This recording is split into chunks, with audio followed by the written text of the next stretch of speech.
Algunas ciudades nacen por designio de dioses cuyos nombres hemos olvidado. Esas mismas ciudades, como por el mismo capricho celeste que las inspirara, desaparecen y desde ese momento se convierten en materia prima del mito, quedando su gloria varada a medio camino entre la literatura y la historia. Hoy día cuesta creer que palacios y templos, desde los que se rigieron los destinos de medio mundo, hayan sido engullidos por el olvido y que nadie haya sido capaz de volverlos a situar en la geografía de un planeta que reinventa con cada nuevo día sus enigmas. Según cuentan las crónicas, Alejandro Magno tuvo un sueño en el que un viejo de cabellos blancos le recitaba compulsivamente un pasaje de la Odisea. Hay a continuación una isla en el mar turbulento, delante de Egipto, que llaman Faros. Frente a esa localización, flanqueada por las desaparecidas ciudades de Heraclión y Canope, Alejandro erigió, para mayor grandeza de su nombre, una ciudad, la llamada de los 1000 palacios, Alejandría.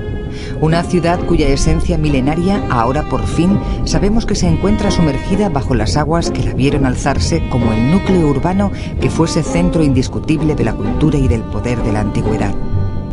Un sueño de las características visionarias del de Alejandro debieron tener aquellos que un día decidieron embarcarse en la empresa de buscar y reflotar de las entrañas del Mediterráneo uno de sus secretos más celosamente guardados. Frank Godio, arqueólogo submarino, y su equipo han pasado los últimos 12 años rastreando la costa de la moderna ciudad de Alejandría en busca de pistas que nos ayuden a comprender mejor nuestro pasado. Los lugares del Puerto Grande de Alejandría hizo soñar también muchos arqueólogos en el pasado. Y el hecho que había unas ciudades que nunca se encontró fue algo para mí como una, no sé cómo decirle, pero me empujó a empezar este proyecto. Y primero hemos estudiado todos los textos antiguos, todo lo que se había escrito sobre Alejandría, Canopo, Heracleión y Tonis. Y después de haber leído todo, nos hemos olvidado todo y puesto todo eso aparte, y hemos empezado una prospección geofísica sistemática de la bahía este de Alejandría y de la bahía de Abukir. Cuando hablamos del Portus Magnus, que se habla y se ve aquí además porque es la bahía que se encuentra, no podemos hablar de un solo puerto, tenemos que hablar de una área portuaria enorme. Había varias embarcaciones, varios almacenes y varias instalaciones portuarias. Algunas tienen nombres tan bonitos como se llama el Buen Regreso, que es la zona del faraón y posiblemente también la zona no comercial, sino de barcos de guerra. Por lo tanto, es un área portuaria enorme que precisamente las excavaciones de Godio han contribuido no a delimitar completamente el área, pero sí tener una orientación bastante importante de lo que podía ser. Y luego, en torno a Alejandría, también contesta esto, la importancia que podía tener es que son varias poblaciones, son 3 poblaciones importantes que algunos historiadores consideran, o algunos arqueólogos consideran, que se tenía que decir que son casi zonas residenciales en torno a Alejandría. Una es Canope, que tiene una historia muy bonita, y otra es Heracleion o Tonis para los egipcios, que posiblemente algunas de las inscripciones que se han encontrado aquí permiten identificar la Tonis egipcia con la Heracleion griega, que Heracleion era porque estaba el gran templo de Heracles, y Canope, que es una zona legendaria y además tuvo una gran importancia y fue muy conocida por los romanos, es que posiblemente era una zona residencial y de lujo. La acumulación de limo y de residuos arrastrados por el Nilo a lo largo de edades ha convertido el lecho marino de esta bahía en la tumba perfecta para algunas de las confidencias mejor guardadas de nuestra historia. Ha sido ahora, solo cuando una tecnología propia de las novelas de ciencia ficción nos lo ha permitido, cuando hemos podido dejar de comenzar a especular con el lado más fabuloso de la historia. Es verdad que antes no había tecnología para encontrar sitios así. Fue la primera vez en Egipto en 1984 y yo tenía la idea de hacer la topografía, de descubrir y hacer la topografía de estos sitios, pero no existía la topografía. Y en los años 90 se desarrolló unos equipos con el comisario de energía atómica que son los magnetómetros de resonancia magnética nuclear y que son con una sensitividad extrema y que son los únicos instrumentos que pueden alcanzar de encontrar sitios así.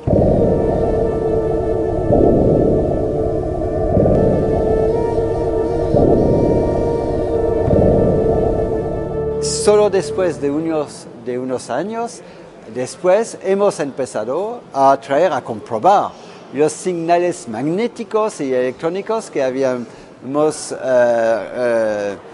encontrado con lo que se podía encontrar bajo el mar.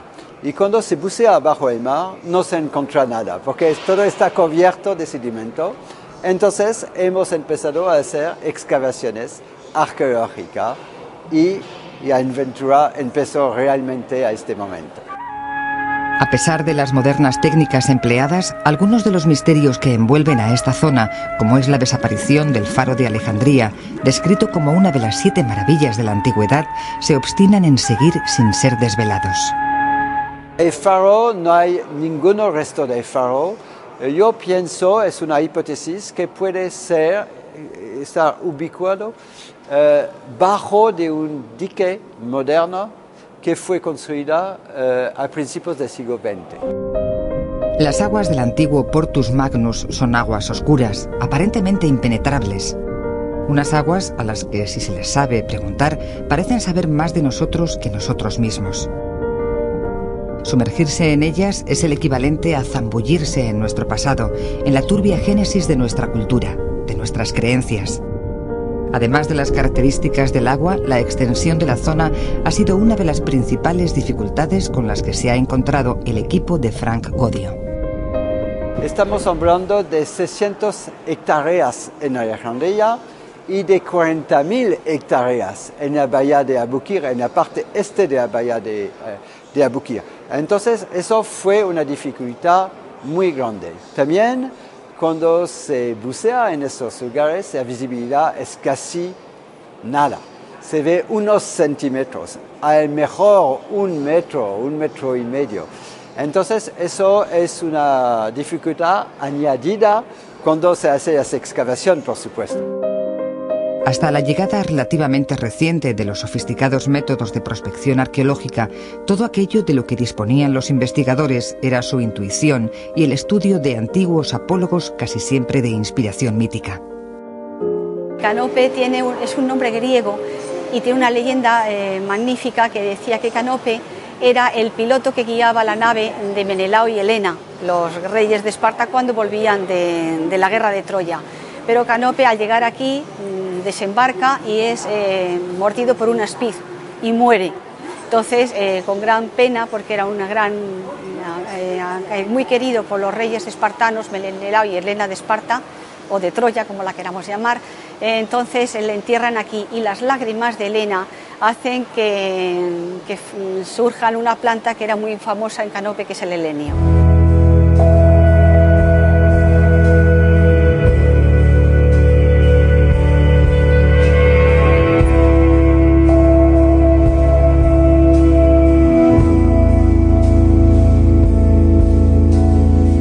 Canopo tenía una relación casi mística con Heracleión, porque se sabe que por una estela encontrada en el siglo XIX, que había una ceremonia muy secreta,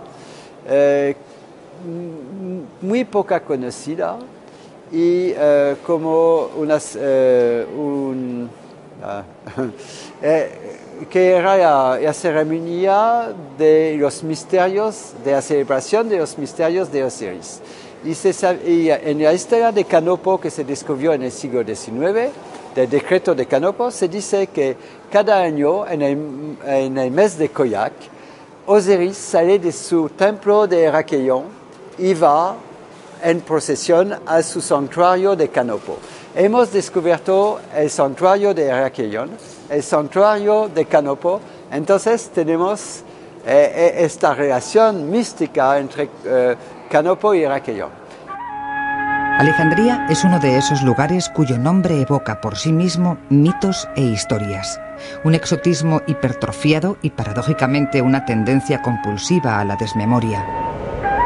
Shakespeare o Rimbaud fueron algunos de los enamorados de la ciudad, así como Cavafis o Marinetti, sus hijos más recientes. Lawrence Durrell diría que Alejandría ostenta el equívoco honor de la eterna máscara. Ni ella misma sabrá nunca quién es. Estamos hablando de un espacio geográfico al que la historia no ha concedido tregua. Un nombre sinónimo de ruina, al que su propia leyenda sobrecargó de una responsabilidad ante la que el destino decadente de Egipto no supo responder. Es un Egipto muy peculiar en este sentido, porque es el momento ya en que nosotros llamamos la época tolemaica o la época baja egipcia.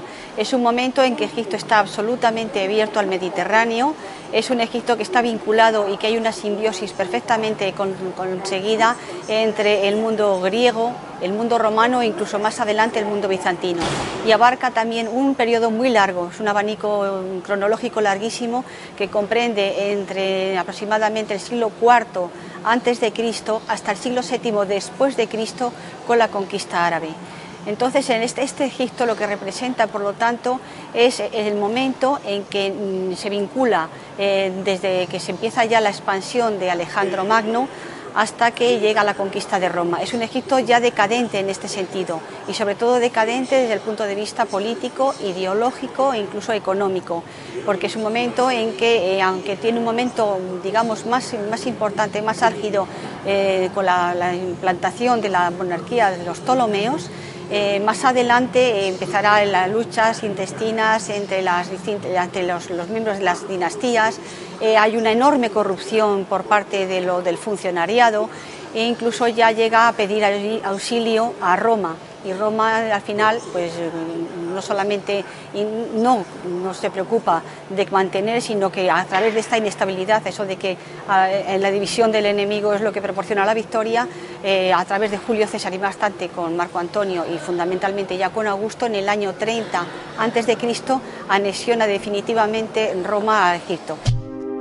Gracias a las más de 500 piezas que, extraídas de las profundidades de la costa egipcia, son exhibidas después de un largo periplo en Madrid, podemos apreciar cómo sobre un mismo terreno se sucedieron civilizaciones que originalmente convivieron en armonía.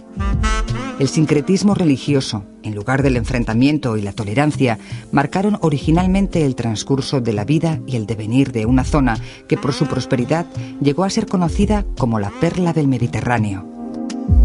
El símbolo más destacado de su esplendor fue la Biblioteca de Alejandría, un colosal complejo cultural en el que estudiaron sabios de todo el mundo y en el que se llegaron a almacenar hasta casi 1 millón de volúmenes traídos de todos los confines conocidos de la tierra. Una de las mujeres intelectuales mejor conocidas, de las poquísimas que hay conocidas de la historia, fue una de las grandes directoras de la Biblioteca de Alejandría, por decirlo de alguna manera para entenderos, que la famosa Hipatia. Hipatia es una mujer magnífica, hija de uno de los sabios de la Biblioteca de Alejandría, que guarda una serie de conocimientos importantísimos y que tiene que enfrentarse con el cristianismo del siglo IV, que es absolutamente radical. Se enfrenta nada menos con un hombre poderosísimo que es Cirilo de Alejandría, que desgraciadamente es santo, San Cirilo de Alejandría, pero que manda que acaben con Hipatia. La tiene verdadero miedo, pues una mujer intelectual, una gran oratoria, que arrastra y entonces es sacrificada con un tumulto que posiblemente es provocado por esos radicales en ese momento de Alejandría. Y es una de las mujeres más impresionantes de la historia y es una de las mujeres que trabaja en la Biblioteca de Alejandría. La llegada del cristianismo trajo primero la destrucción de los templos de las religiones antiguas y más tarde, con su asentamiento, la expulsión y las razias de todos aquellos que no consentían en plegarse a la nueva fe. Comenzaba así el declive de una utopía, el principio del fin del sueño de Alejandro. La muerte de Alejandro fue una muerte absolutamente inesperada y provocó absolutamente un cambio en la guía de la historia. Yo siempre digo que hay muy pocos personajes históricos con el privilegio de ser protagonistas de la historia, pero todavía menos los que hacen cambiar el curso de la historia, y uno de ellos es Alejandro Magno. Alejandro muere en el 323 en Babilonia, no sabemos por qué. Sabemos que uno de sus generales, que fue Ptolomeos, el primer fundador hijo de Lagos, por eso también se llaman los Lágidas o Ptolomeos, o la dinastía, queda como gobernador de Egipto y de aquí ya no se mueve. Conscientes de la grandeza de su poder, las dinastías ptolemaicas trataron sin éxito de mantener vivo el legado de Alejandro. Estos reyes ptolomeos se dan cuenta de una cosa, que para mantener ese imperio tienen que mantener la ideología, la economía e incluso el poder de los faraones, y mantienen sus grandes dioses, mantienen el poder de sus sacerdotes, que fue uno de los un caballo de batalla de estos reinos, del reino de los Ptolomeos, y también el poder del faraón, que es el dueño de todas las tierras. Como si de una vieja maldición se tratase, a la sucesión de la intransigencia de las nuevas religiones monoteístas se sumaron desastres naturales y corrimientos de tierra que propiciaron que la naturaleza enfatizara el proceso destructivo que había comenzado el hombre, haciendo desaparecer del todo y para siempre la ciudad de Heraclión, la ciudad de Canope y parte de la ciudad de Alejandría. Han desaparecido estas ciudades por una conjunción de causas. El nivel de la mar sube de 10 centímetros por siglos. El nivel de la tierra también baja de 10 centímetros por siglos. En 15 siglos es 1,50 m por abajo y 1,50 m por arriba por el mar. Pero también hubo un fenómeno muy especial que se llama la liquefacción de las tierras. La arcilla del Nilo, cuando se comprima, puede expulsar la agua que tiene en su estructura y en una fracción de segundo va a perder mitad de su volumen. Y todos los monumentos que fueron construidos encima van a caerse de varios metros en una fracción de segundo. Y así ocurrió en el pasado, en varios tiempos del pasado. Los ojos ciegos de todas estas estatuas sustraídas al mar parecen no querer cerrarse, conscientes de la gesta de haber sobrevivido al naufragio más grande jamás contado. Sería de justicia complacerlas y recordar que hubo un tiempo en el que los viajeros contaban que todo lo que se produce en la tierra, todo lo que los dioses nos puedan conceder, se encuentra en la ciudad de Alejandría.